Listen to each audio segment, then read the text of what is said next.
street violence, intimidation, and political assassination, all with a diffuse, horizontal, mafia-esque organizational structure. This is how Antifa operates, particularly aggressively in the United States. But that is over now, thanks to a decision by US President Donald Trump. I am pleased to inform our many USA patriots that I am designating Antifa, a sick, dangerous, radical left disaster, as a major terrorist organization. I will also be strongly recommending that those funding Antifa be thoroughly investigated in accordance with the highest legal standards and practices. Thank you for your attention to this matter. Activists associated with this terrorist organization in the United States have been trying to destabilize America for a long time. For years, they had gone unprosecuted. What Donald Trump has done is to cleanse the United States of these movements, which are extremely dangerous to the state, to the family, and to patriotism. So I think what Trump has done is very good. Antifa attacks patriotic values, Antifa attacks the family, Antifa attacks everything that is related to the nation, to the traditions of the nation. Now, for example, Antifa is trying to disparage the assassinated conservative activist Charlie Kirk. Antifa activists mock his teachings about the value of family and God, and even celebrate his death and destroy the candles, flowers, and letters placed by students. Charlie Kirk. Charlie Kirk. This was an assassination. This was an attack on America. This was an attack on freedom of speech. This was Antifa violence.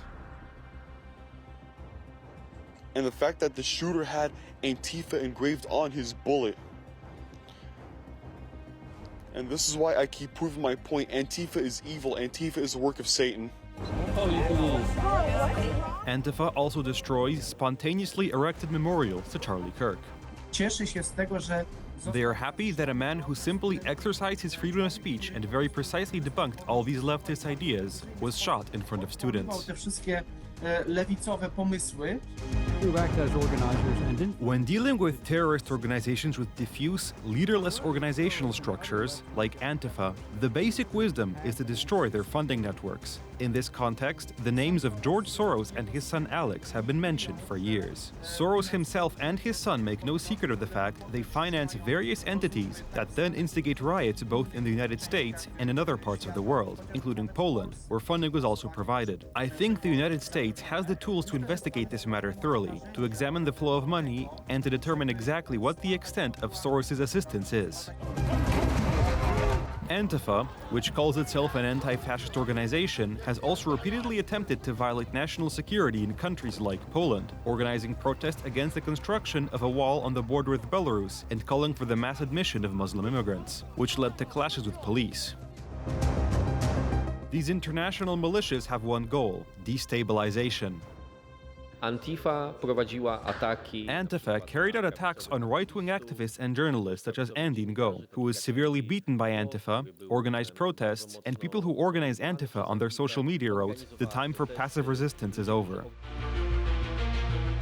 By supporting Donald Trump, a majority of Americans have clearly indicated they are choosing a different path. This is a return to normality in America, to the rule of law, to people being able to see that the state is functioning, that Trump has begun to take action against the criminal organizations that are doing so much damage in the United States.